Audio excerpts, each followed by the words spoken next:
Hello বন্ধুরা, তোমরা সবাই কেমন আছো? আশা করি ভালো। আমিও ভালো আছি। ভিলেজ কিচেন অফ জয়া চ্যানেলে তোমাদের সকলকে ওয়েলকাম জানিয়ে আমি আজকের একটা রেসিপি তোমাদের সাথে শেয়ার করছি। বন্ধুরা, তোমরা তো দেখেই বুঝে গেছো আমি কি রেসিপি তোমাদের সাথে শেয়ার করব। এটা আমরা সবাই বানাতে পারি। আমিও বাড়িতে বানিয়েছিলাম সন্ধ্যার সময় চা খাওয়ার জন্য, তাই ভাবলাম তোমাদের সাথেও আমি শেয়ার করি। বন্ধুরা, আমি ময়দাটাকে মেখে নিয়েছি। বন্ধুরা, আমি ময়দাটার মধ্যে চিনি একটু দিয়েছি, লবণ স্বাদ মতো লবণ দিয়েছি, কালো জিরে দিয়েছি, সাদা তেল দিয়েছি, দিয়ে ভালো করে মেখে 3টা ডো বানিয়ে নিয়েছি। বন্ধুরা, আমি একটা রুটি বানিয়ে নিচ্ছি। রুটিটাকে প্রথমে আমি গোল করে বানিয়ে নেব। বন্ধুরা, তোমাদের কাছে আমার রেসিপিটা কেমন লাগেছে কমেন্ট করে জানাবে। আমি জানি তোমরাও এটা বাসায় ট্রাই করেছো, আমিও করেছি, তাই আমি তোমাদের সাথে রেসিপিটা শেয়ার করছি। বন্ধুরা, বাড়িতে এটা বানানো খুব সহজ আর স্বাস্থ্যকর, তাই আমি বাড়িতেই বানিয়ে নিয়েছি, দোকান থেকে আর কিনে আনিনি। আমি এখন চাকু দিয়ে নিমকি শেপ দিয়ে কেটে নেব। জানি আমি পারফেক্টভাবে কাটতে পারিনি, বাট চেষ্টা করেছি। আমি এখন চাকু দিয়ে শেপ দিয়ে দেব, নিমকি শেপ, দোকানের মতন একটা শেপ দিয়ে দেব। বন্ধুরা, তোমার কার কার চায়ের সাথে নিমকি খেতে ভালো লাগে আমাকে অবশ্যই কমেন্ট করে জানাবে। আমার কিন্তু ভীষণ ভালো লাগে নিমকি দিয়ে চা খেতে।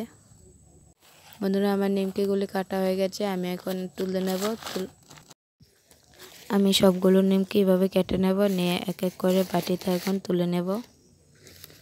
বন্ধুরা, তোমার কাছে আমার ছোট্ট একটা রিকোয়েস্ট, আমার চ্যানেল নতুন হয়ে থাকলে আমার চ্যানেলটাকে লাইক সাপোর্ট করে আমার পাশে থেকো। আর আমার পুরনো বন্ধুদেরকে অনেক ধন্যবাদ জানাই আমার পাশে থাকার জন্য।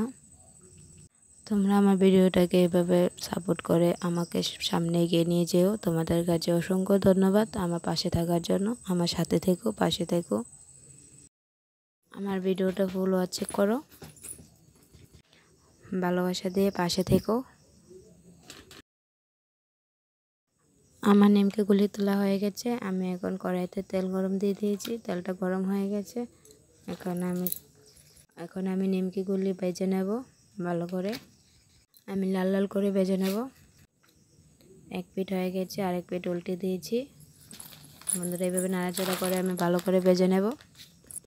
বন্ধুরা, দেখো আমার নিমকিগুলি খুব সুন্দর ভাজা হয়ে গেছে আর খেতে দারুণ হয়েছিল, মচমচে হয়েছিল। আমি আবারও কিছু নিমকি দিয়ে দিয়েছি কড়াইতে, দিয়ে ভালো করে ভেজে নিচ্ছি। আমি এইভাবে সব নিমকিগুলো ভেজে নিচ্ছি। বন্ধুরা, আমি নিমকি ভাজতে ভাজতে আরেক দিকে চুলায় চা বসিয়ে দিয়েছি। চাটাও আমার হয়ে গেছে। আমার নিমকিগুলি ভাজা হয়ে গেছে। এখন আমি চা দিয়ে নিমকি খাবো। তোমরা অবশ্যই কমেন্ট করে জানাবে চায়ের সাথে নিমকি কেমন লাগে। আমার তো ভীষণ ভালো লাগে। তখন পর্যন্ত তোমাদের মূল্যবান সময় দিয়ে আমার ভিডিওটি দেখার জন্য তোমাদের অসংখ্য ধন্যবাদ। তোমরা আমার পাশে এভাবে থেকো, আমাকে সাপোর্ট করো। Thank you for watching.